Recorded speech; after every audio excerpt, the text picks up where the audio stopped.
The world of real estate is even changing.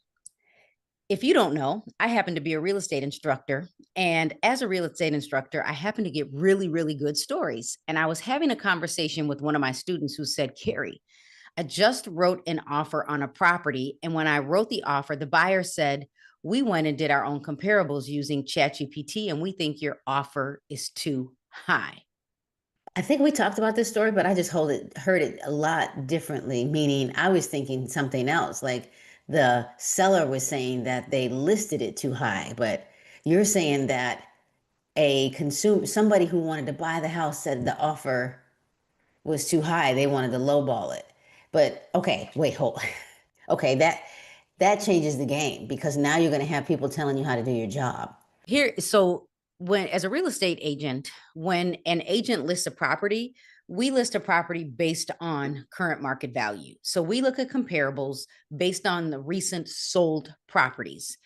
Now, we could try to predict the future, and you can figure out the ups and downs, but when an agent writes an offer, they're writing an offer based on the same comparables. Now, we don't know what the listing agent used. What we try to do a really good job to figure that out because we go and create a market analysis. So when this agent wrote the offer, the buyers went to ChatGPT and put in the address and some basic information, and ChatGPT spit out what ChatGPT thought the comparables should be.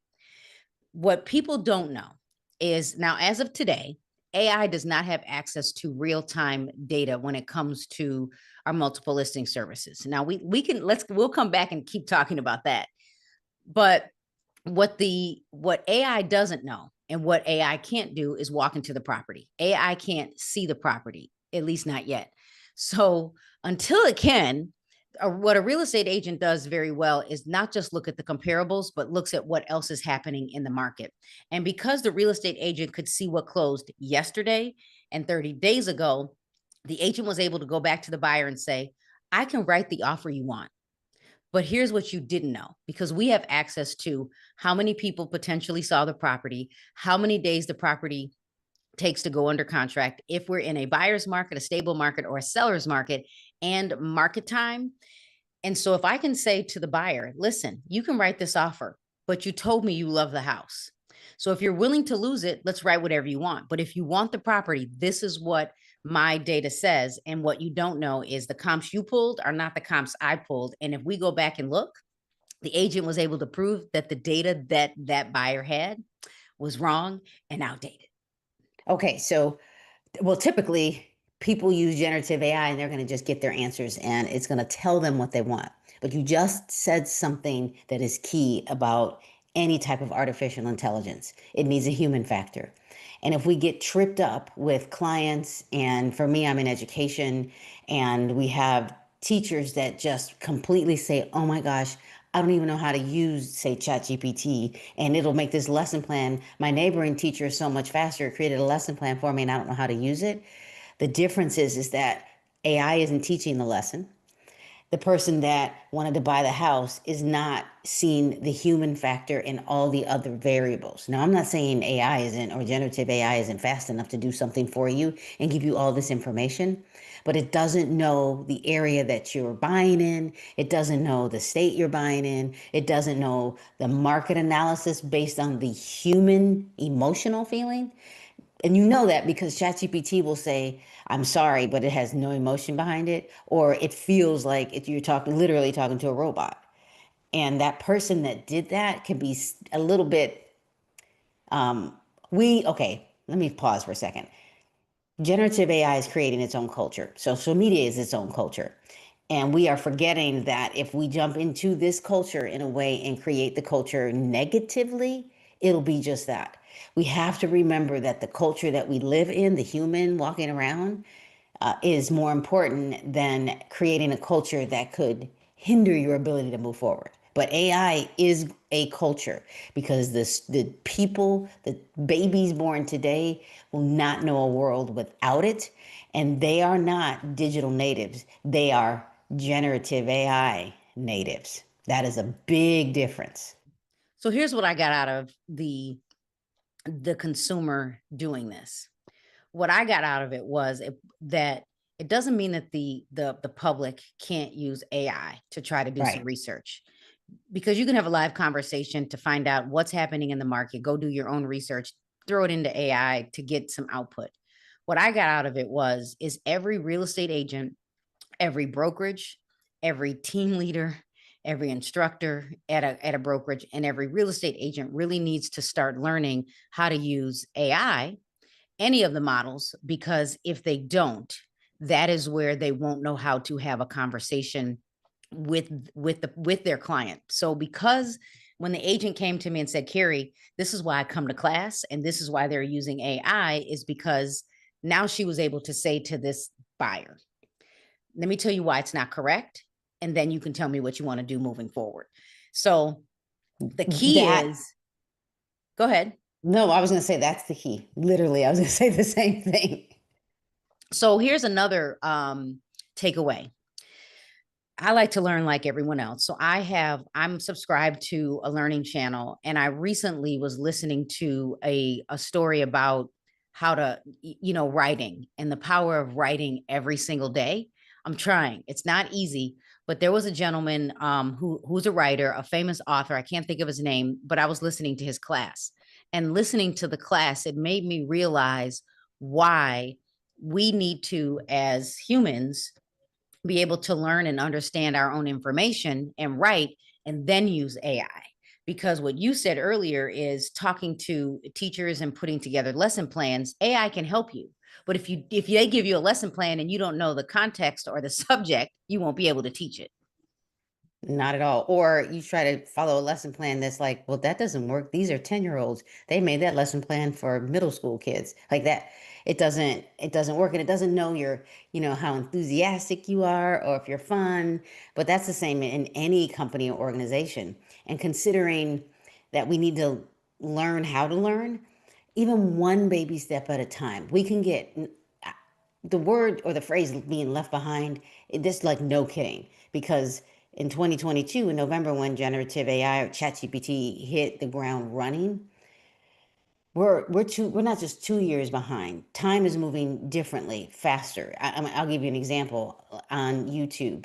You can put a video out and it's 10 minutes long, but if 10 people watch that 10 minutes, you just made time move faster because it's 10 times 10. You've just reached more people all at once. Like if I go into a room and I'm teaching 30 kids, 30 students, it's different than if I take that same lesson and I put it on YouTube. Well, generative AI, because then I can get 30 times 30 or how many more, which is probably another video in itself. But generative AI does the same thing because what it is doing for me is those tasks that I don't really need to make perfect. Like if I write a statement in an email, it's just something simple, and I think, gosh, this doesn't feel right. It doesn't flow. I think somebody's going to read this and feel some type of way about it.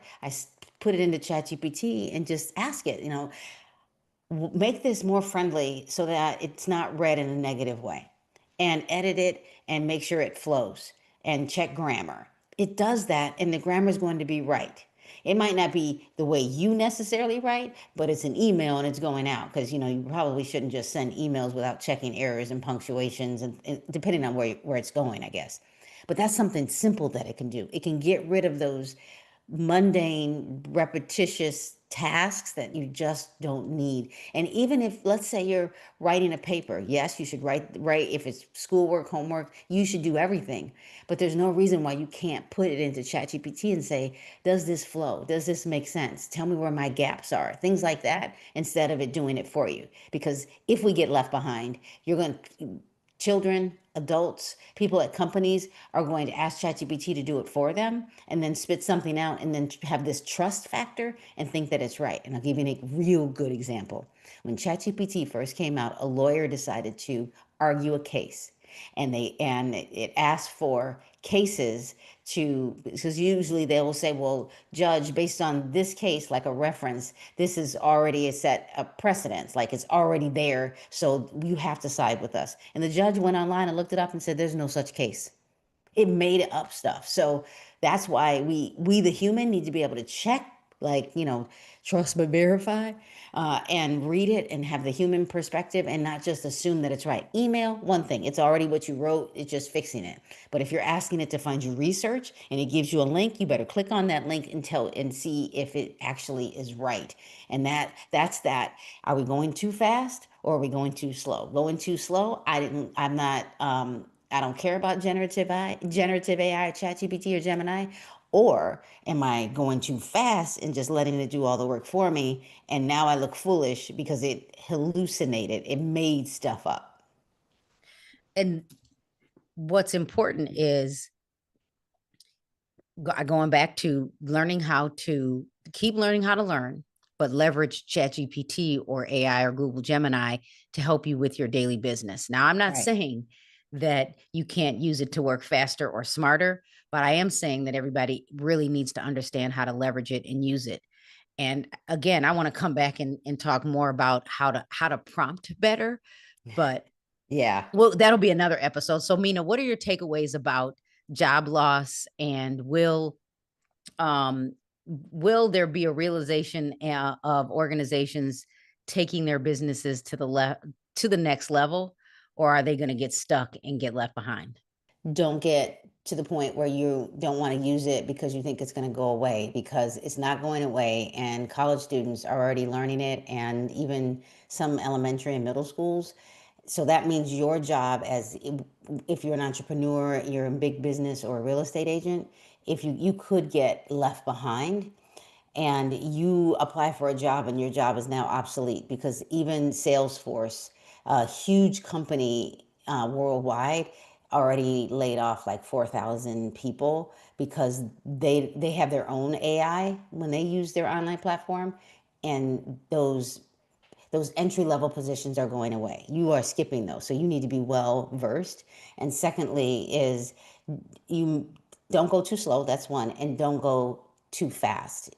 Be very aware that you are the human that is doing this, and if someone comes to you and says, hey, AI did this, like, you're not the doctor, so you telling the doctor that you have this illness, because it'll do that for you too. Be very aware of what comes out of your mouth, because generative AI may not be quite telling you the truth. So trust and verify. Yeah, and I just verified that 5 days ago, NBC wrote Salesforce confirms 4,000 job cuts. So my takeaways are keep coming to learn from us, log into whatever model you want to test and try, and make sure that you go to the link down below and subscribe to get our e-newsletter on Twinfluence. Take a second and follow us on social media and subscribe to our podcast, Twinfluence.